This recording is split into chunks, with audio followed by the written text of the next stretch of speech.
नमस्कार दोस्तों, कैसे हैं आप सभी लोग। उम्मीद है बहुत अच्छे होंगे और बहुत अच्छे आप RSCIT की तैयारी कर रहे होंगे। दोस्तों एक क्लास लेके आया हूँ आपके लिए, इंपॉर्टेंट क्लास है वैसे ये, और काफी सारे क्वेश्चंस हैं।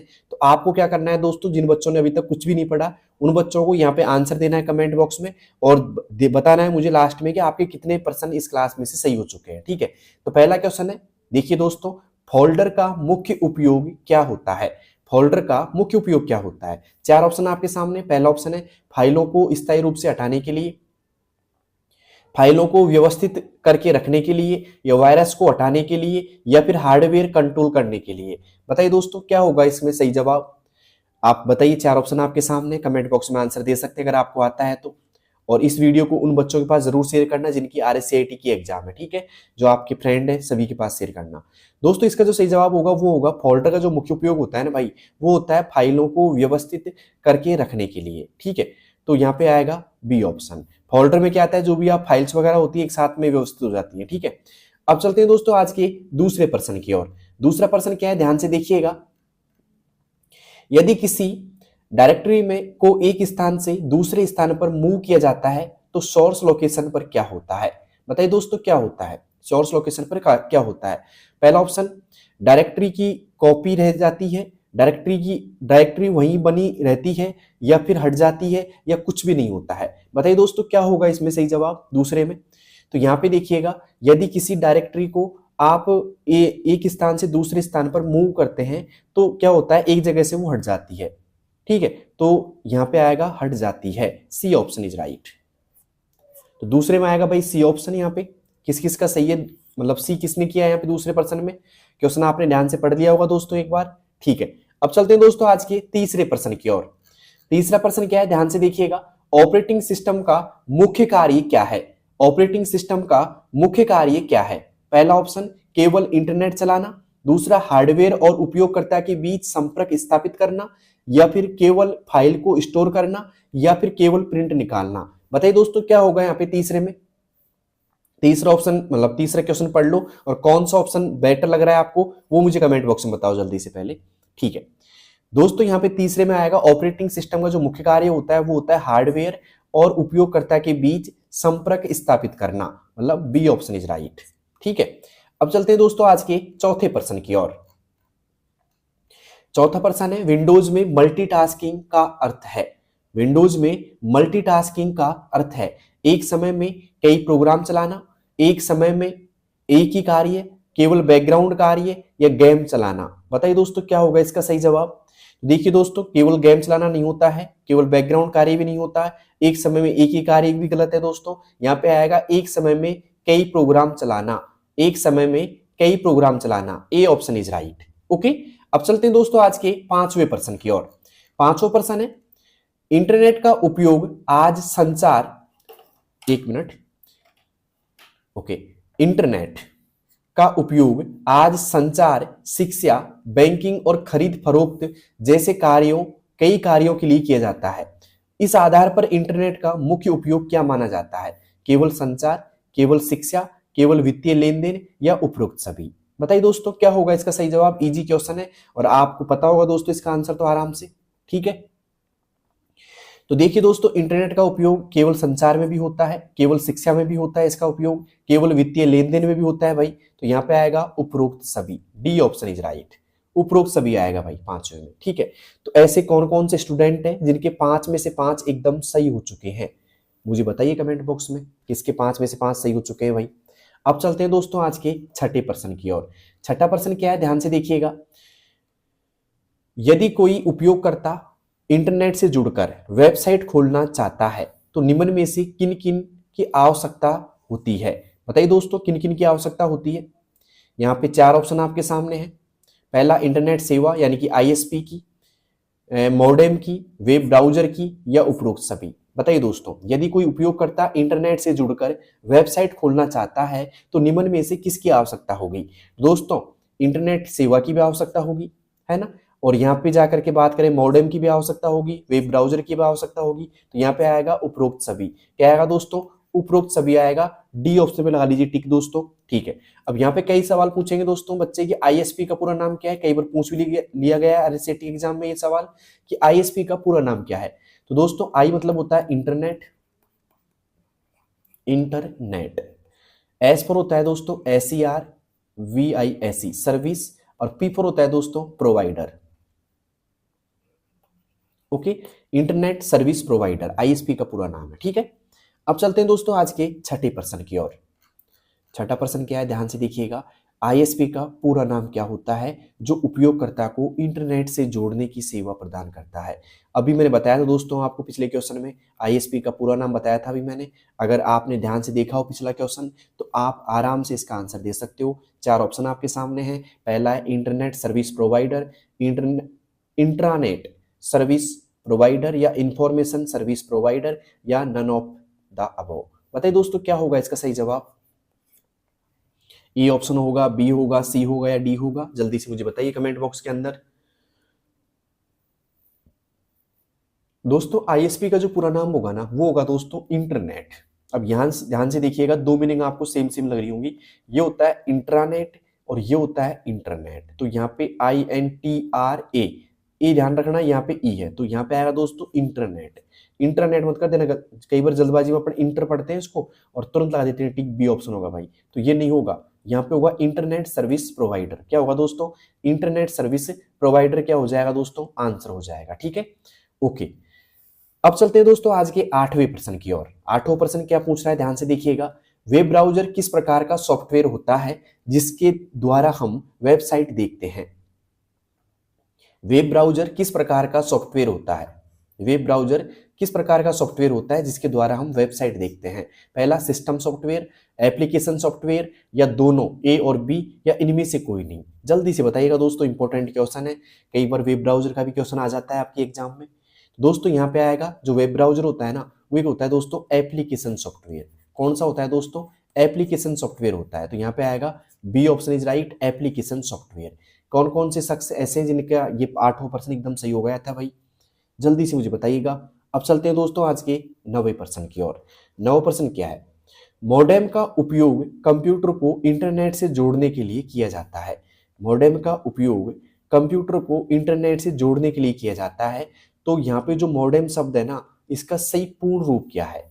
बताइए दोस्तों, मॉडेम शब्द का पूर्ण रूप क्या है? ये एक तरीके से आप PYQS मान सकते हो क्योंकि ये क्वेश्चन पूछ लिया गया है पहले। ठीक है, तो मुझे बताइएगा मॉडेम शब्द का पूर्ण रूप क्या है? पहला ऑप्शन मॉड्यूलेटर, डीमॉड्यूलेटर, या मॉडर्न इंजीनियरिंग मोड, या ए और बी दोनों, या नन ऑफ द अबव, मतलब इनमें से कोई नहीं। जल्दी से बताइएगा क्या होगा इसका सही जवाब। मॉडेम शब्द का पूर्ण रूप क्या होता है? और सवाल ये भी आ सकता है कि मॉडेम का उपयोग क्या होता है?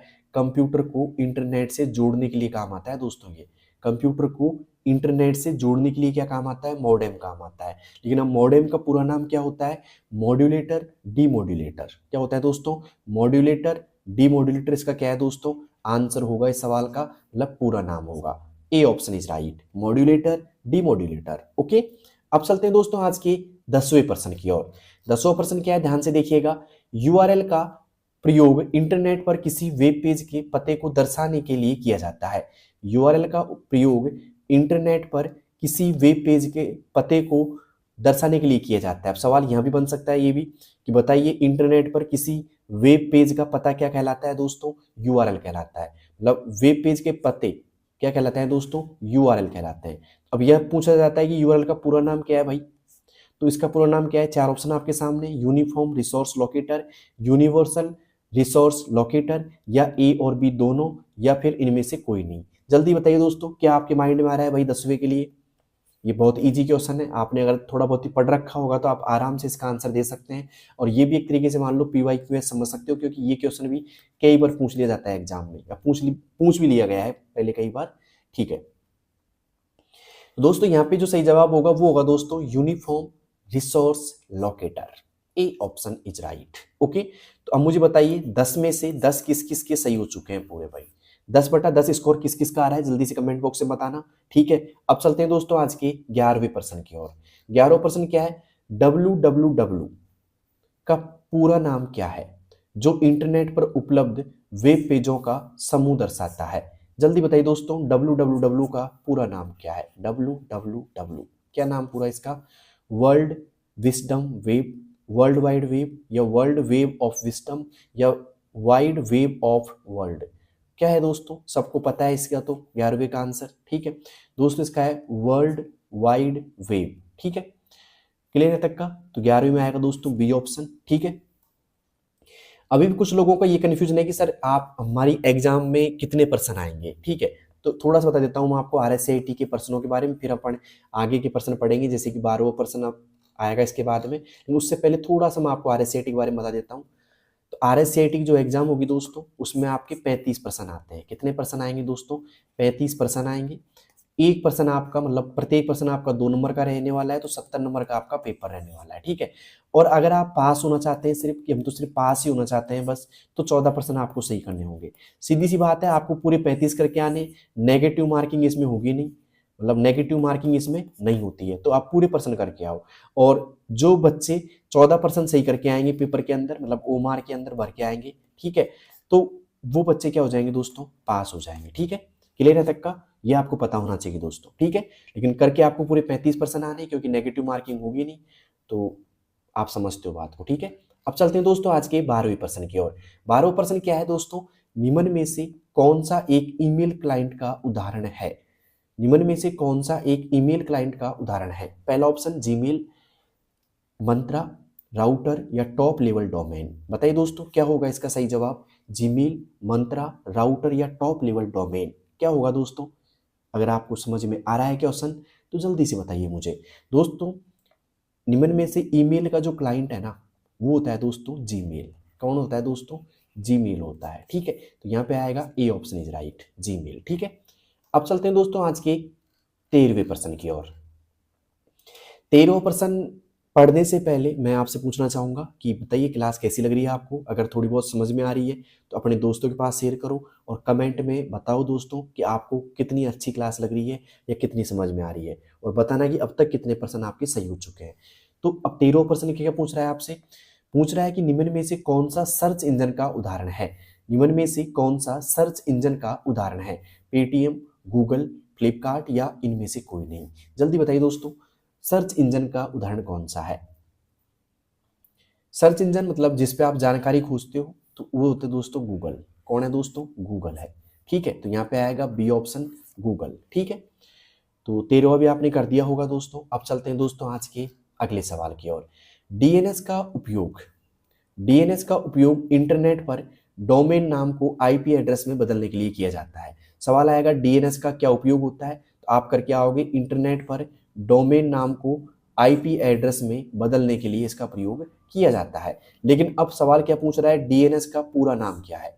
बताइए दोस्तों, डीएनएस का पूरा नाम क्या है? और ये क्वेश्चन पिछली बार, मतलब पिछले क्या कुछ एग्जाम पहले पूछा गया था, मतलब PYQS आप बोल सकते हो इसको, क्योंकि ये आ चुका है एग्जाम में, है ना। तो डीएनएस का पूरा नाम पूछ लिया गया है दोस्तों पहले, लेकिन अब मुझे बताइए कि आपको क्या लग रहा है कौन सा सही ऑप्शन है इसमें चारों में से? डोमेन नेम सिस्टम है, डिजिटल नंबर सिस्टम है, ए और बी दोनों है, या इनमें से कोई नहीं है? जल्दी से बताइए दोस्तों क्या होगा इसका सही जवाब? Domain name system, digital number system, या ए और बी दोनों, या ए नन ऑफ अबव? ठीक है, क्या होगा सही ऑप्शन इसमें दोस्तों? यहाँ पे आएगा देखो, D for domain, N for name, S for system. A option is right, domain name system. Okay, अब चलते हैं दोस्तों आज के अगले पर्सन की ओर। अगला पर्सन है हमारा, ध्यान से देखिएगा। एक व्यक्ति, क्या दोस्तों? एक व्यक्ति प्रधानमंत्री जनधन योजना, प्रधानमंत्री जनधन योजना PMGDY के अंतर्गत बैंक खाता खोलना चाहता है, तो उसके लिए न्यूनतम कितनी राशि जमा करना आवश्यक है?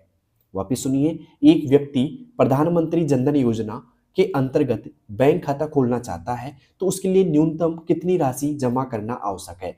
1000, 5000 या 10,000 या शून्य शेष राशि पर? जल्दी से बताइएगा दोस्तों, अगर आपने पढ़ रखा हो तो। ये क्वेश्चन अगर आपने पढ़ रखा है, जल्दी से आप मुझे कमेंट बॉक्स में बता सकते हैं इसका आंसर।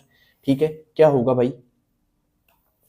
उम्मीद करता हूं आपको क्लास अच्छी लग रही होगी और ये क्वेश्चन का आंसर भी आपको अच्छे से आता होगा भाई। अगर आता है तो जल्दी से मुझे बताइएगा क्या जवाब देना चाहेंगे आप। दोस्तों इसका जो सही जवाब होने वाला है वो होगा दोस्तों शून्य शेष राशि। क्या दोस्तों? शून्य शेष राशि पे आप खोल सकते हैं, मतलब जीरो बैलेंस पे आप क्या कर सकते हैं दोस्तों? न्यूनतम राशि कितनी हो सकती है इसमें? न्यूनतम जीरो राशि होती है। ठीक है, शून्य शेष राशि, डी ऑप्शन। ठीक है, तो अब मुझे बताइए 15 में से आपके कितने पर्सन ऐसे हैं जो एकदम सही हो चुके हैं? जल्दी से बताइएगा मुझे। अब चलते हैं दोस्तों आज के अगले प्रश्न की ओर। अगला प्रश्न है, ध्यान से पढ़िएगा एक बार। ऑनलाइन बैंकिंग के कई लाभ होते हैं, ऑनलाइन बैंकिंग के कई लाभ होते हैं, लेकिन निम्न में से कौन सा ऑनलाइन बैंकिंग का लाभ नहीं है? भाई आपको पता है ऑनलाइन बैंकिंग का बहुत सारे लाभ होते हैं, लेकिन इनमें से जो चार ऑप्शन है ना, उनमें से कौन सा लाभ नहीं है ऑनलाइन बैंकिंग का? समय की बचत, लागत की बचत, इंटरनेट कनेक्शन की आवश्यकता, खाते की सुरक्षा। बताइए दोस्तों कौन सा लाभ नहीं है? चार ऑप्शन आपके सामने है, तो आप आंसर दे सकते हैं भाई कमेंट बॉक्स में। आपको दे रहा हूँ 5 सेकंड का समय में, और इस 5 सेकंड के समय में आप आंसर दीजिए जल्दी से। और हाँ, उन बच्चों के पास जरूर शेयर कर दो इस वीडियो को जो RSCIT के एग्जाम देना चाहते हैं या जिन्होंने अभी तक किताब भी नहीं पढ़ी है, क्योंकि ये सारे जो क्वेश्चन है ना आपकी बुक से लेके आए होंगे दोस्तों। किससे दोस्तों? आपकी बुक से उठाए सारे क्वेश्चन मैंने, मान लो आप, ठीक है। तो ये क्लास देखते हो तो काफी सारे ऐसे क्वेश्चन होंगे जो आपकी एग्जाम में हूबहू आपको देखने को मिलेंगे, ठीक है दोस्तों। यहाँ पे 16वें का जो सही जवाब होगा, देखिए समय की बचत एक लाभ है, लागत की बचत ये भी सही बात है, लेकिन इंटरनेट कनेक्शन की आवश्यकता, भाई कनेक्शन की आवश्यकता नहीं होती है, ठीक है। और खाते की सुरक्षा भी होती है इससे, तो यहाँ पे आएगा सी ऑप्शन, क्योंकि ये क्या पूछ रहा है, नहीं है, ये ध्यान रखना।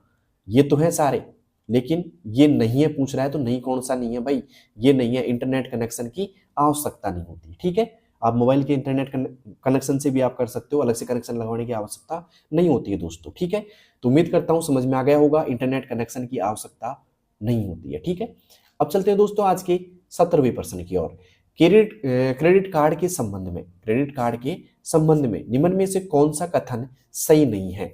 क्रेडिट कार्ड के संबंध में निम्न में से कौन सा कथन सही नहीं है? पहला ऑप्शन, बैंक द्वारा प्लास्टिक कार्ड जारी किया जाता है, या यह भुगतान का एक इलेक्ट्रॉनिक माध्यम है, या पहले भुगतान करना पड़ता है बाद में खरीदारी होती है, या फिर खरीदारी कर बाद में भुगतान किया जाता है। अगर आपने क्रेडिट कार्ड यूज किया है दोस्तों, तो आपको पता होगा कि इसके संबंध में कौन सा कथन सही नहीं है।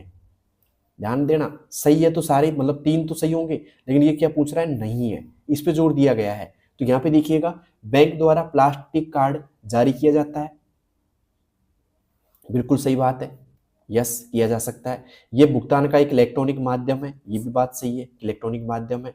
पहले भुगतान करना पड़ता है बाद में खरीदारी, नहीं भाई, पहले आप खरीदारी कर सकते हो बाद में भुगतान कर सकते हो, ठीक है।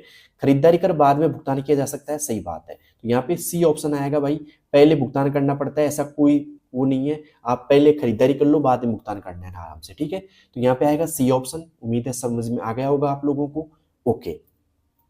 अब चलते हैं दोस्तों आज के 18वें प्रश्न की ओर। 18वां प्रश्न क्या है दोस्तों? ऑनलाइन लेनदेन के समय, ऑनलाइन लेनदेन के समय उपयोग किया जाने वाला OTP सुरक्षा की दृष्टि से महत्वपूर्ण होता है, ठीक है। ऑनलाइन लेनदेन के समय उपयोग किया जाने वाला OTP सुरक्षा की दृष्टि से महत्वपूर्ण होता है। तो यहाँ पे पूछ रहा है कि OTP का पूरा नाम क्या होता है? One the phone, one time password, out to practice, या फिर वन टाइम प्रोग्रामेबल।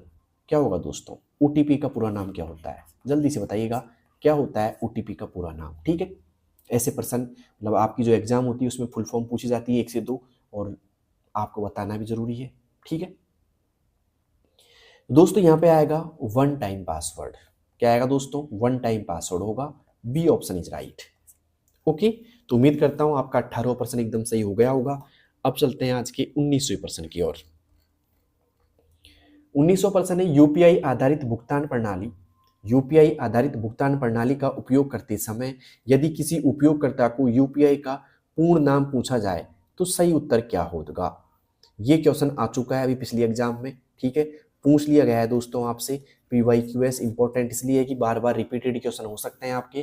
तो यूपीआई आधारित भुगतान प्रणाली का उपयोग करते समय यदि किसी उपयोगकर्ता से यूपीआई का पूरा नाम पूछ लिया जाए तो सही उत्तर क्या होगा? Universal payment interface, unified payment interface, या अल्ट्रा पेमेंट इनपुट, या अनस्ट्रक्चर्ड पेमेंट इनवॉइस। क्या होगा भाई? जल्दी से बताइए मुझे कमेंट बॉक्स में, ठीक है, जल्दी से बताना दोस्तों, क्योंकि महत्वपूर्ण क्वेश्चन है और आपको आना भी जरूरी है, ठीक है दोस्तों। यहाँ पे बात करें यूपीआई भुगतान प्रणाली का उपयोग करते समय यदि किसी उपयोगकर्ता को यूपीआई का पूरा नाम पूछ लिया जाता है तो उसे हम बताएंगे यूनिफाइड पेमेंट इंटरफेस। क्या बताएंगे दोस्तों? यूनिफाइड पेमेंट इंटरफेस बताएंगे। तो उम्मीद करता हूं 1900% आपको अच्छे से समझ में आ गया होगा। ठीक है, अब चलते हैं दोस्तों आज के अगले प्रश्न की ओर। अगला प्रश्न है हमारे पास में 20वां प्रश्न है, यूपीआई आधारित ऐप में पुश ट्रांजैक्शंस का उपयोग किस उद्देश्य से किया जाता है? पैसे भेजने के लिए, भुगतान प्राप्त करने के लिए? केवल ए ऑप्शन सही होगा या ए और बी दोनों सही होंगे? जल्दी से बताइएगा दोस्तों, अगर आपने पढ़ रखा है तो, कि यूपीआई आधारित ऐप में पुश ट्रांजैक्शंस का उपयोग किस उद्देश्य से किया जाता है? दोस्तों यहाँ पे आएगा पैसे भेजने के लिए। किसके लिए दोस्तों? पैसे भेजने के लिए इसका उपयोग किया जाता है। ए ऑप्शन इज राइट। ठीक है, पैसे भेजने के लिए। क्लियर यहाँ तक का? ओके, अब चलते हैं दोस्तों आज के 21वें प्रश्न की ओर। उम्मीद करता हूं 20 में से आपके 20 सही हो चुके हैं। किस किस के सही हो चुके हैं भाई? 20 में से 20, या फिर आपके 20 में से कितने सही हो चुके हैं? जल्दी से मुझे बताइए कमेंट बॉक्स के अंदर कि सर हमारे 20 में से इतने सही हो चुके हैं। ठीक है, क्लास अगर आपको अच्छी लग रही हो तो अपने दोस्तों के पास जरूर शेयर कीजिएगा। अब चलते हैं दोस्तों आज के 22वें प्रश्न की ओर। एसबीआई बड़ी किस प्रकार की सेवा थी? एसबीआई बड़ी किस प्रकार की सेवा थी? एक game, mobile wallet application, bank खाता, या उपरोक्त में से कोई नहीं? जल्दी से बताइए दोस्तों, एसबीआई बड़ी किस प्रकार की सेवा थी? एक game, mobile wallet application, bank खाता, या उपरोक्त में से कोई नहीं? क्या होगा भाई इसका सही जवाब? दोस्तों यहाँ पे आएगा एसबीआई बड़ी जो होगा वो होगा दोस्तों मोबाइल वॉलेट एप्लीकेशन। क्या होगा भाई? Mobile wallet application. B option पे टिक लगा लीजिएगा, मोबाइल वॉलेट एप्लीकेशन। ठीक है, ओके। अब चलते हैं दोस्तों आज के 22वें प्रश्न की ओर। 22वां प्रश्न है, निम्न में से कौन सा मोबाइल वॉलेट का उदाहरण नहीं है? निम्न में से कौन सा मोबाइल वॉलेट का उदाहरण नहीं है? एसबीआई बड़ी, भीम, पेटीएम, या क्रेडिट कार्ड? जल्दी से बताइएगा दोस्तों, बहुत इजी क्वेश्चन है, एक बार समझ में आ गया तो आप आराम से आंसर दे सकते हैं। पूछा क्या है? नहीं है, उदाहरण नहीं है, मतलब 3 ऑप्शन सही होंगे, एक ऑप्शन कौन सा गलत है इसमें से? जल्दी से बताइएगा दोस्तों। यहाँ पे एसबीआई बड़ी बात की जाए तो यहाँ पे ये भी मोबाइल वॉलेट होता है दोस्तों। यहाँ पे भीम ऐप भी एक तरीके से मोबाइल वॉलेट होता है, पेटीएम भी होता है। ठीक है, लेकिन क्रेडिट कार्ड दोस्तों नहीं होता है। तो यहाँ पे आएगा डी ऑप्शन, यही आंसर हो जाएगा इसका। ठीक है, तो मोबाइल वॉलेट कौन सा नहीं है दोस्तों? क्रेडिट कार्ड नहीं है। ठीक है, तो उम्मीद करता हूँ 22वां भी आपको समझ में आ गया होगा। अब चलते हैं दोस्तों आज के 23वें प्रश्न की ओर। 23वां प्रश्न है दोस्तों, रुपे डेबिट कार्ड के संबंध में निम्न में से कौन सा कथन सही है? रुपे डेबिट कार्ड के संबंध में कौन सा कथन सही है? यह एक डेबिट कार्ड है, इसे एनपीसीआई द्वारा जारी किया जाता है, इसका उपयोग एटीएम और पीओएस मशीनों पर किया जा सकता है, या उपरोक्त सभी? बताइए दोस्तों क्या होगा यहाँ पे 23वां का सही जवाब? दोस्तों बात करें यहाँ पे, ये एक डेबिट कार्ड है, सही बात है। इसे एनपीसीआई द्वारा जारी किया जाता है, ये भी एकदम सही बात है। इसका उपयोग एटीएम और पीओएस मशीनों पर भी किया जाता है, एकदम सही बात है। और यहाँ पे ये आएगा दोस्तों, तीनों ही सब सही है तो उपरोक्त सभी आएगा दोस्तों। ठीक है, क्योंकि यहाँ पे पहला ऑप्शन भी सही है, दूसरा भी सही है, तीसरा भी सही है, तो यहाँ पे आएगा D option is right. Answer क्या हो जाएगा दोस्तों? डी ऑप्शन हो जाएगा। ठीक है, अब चलते हैं दोस्तों आज के 24वें प्रश्न की ओर। 24वां प्रश्न है दोस्तों, पीएमजेडीवाई के अंतर्गत खाता धारकों को कौन कौन से लाभ प्रदान किए जाते हैं? पीएमजेडीवाई के अंतर्गत खाता धारकों को कौन कौन से लाभ प्रदान किए जाते हैं? पहला ऑप्शन दुर्घटना बीमा कवर, दूसरा जीवन बीमा कवर, या ओवरड्राफ्ट सुविधा, या उपरोक्त सभी? जल्दी से बताइएगा दोस्तों क्या होगा इसका सही जवाब? पीएमजेडीवाई के अंतर्गत खाता धारकों को कौन कौन से लाभ प्रदान किए जाते हैं? दुर्घटना बीमा कवर, जीवन बीमा कवर, या ओवरड्राफ्ट सुविधा, या उपरोक्त सभी? दोस्तों यहाँ पे बात की जाए कि पीएमजेडीवाई के अंतर्गत खाता धारकों को जीवन दुर्घटना बीमा कवर भी मिलता है, जीवन बीमा कवर भी मिलता है, ओवरड्राफ्ट सुविधा भी मिलती है। तो यहाँ पे आएगा दोस्तों उपरोक्त सभी। D option is right. ठीक है, तो डी ऑप्शन आ जाएगा इसमें भी, उपरोक्त सभी आएगा दोस्तों। ठीक है, अब चलते हैं दोस्तों आज के अंतिम सवाल की ओर। उम्मीद करता हूँ 24% तक आपको एकदम सही से समझ में आ गए होंगे सारे, और आपने इनका आंसर भी सही सही दिया होगा। ठीक है, तो अब चलते हैं आज के अंतिम क्वेश्चन की ओर। 25वां क्वेश्चन है दोस्तों, देखिएगा ध्यान से, बहुत इंपॉर्टेंट क्वेश्चन है, देखने को मिल सकता है आपकी बार एग्जाम में आपको।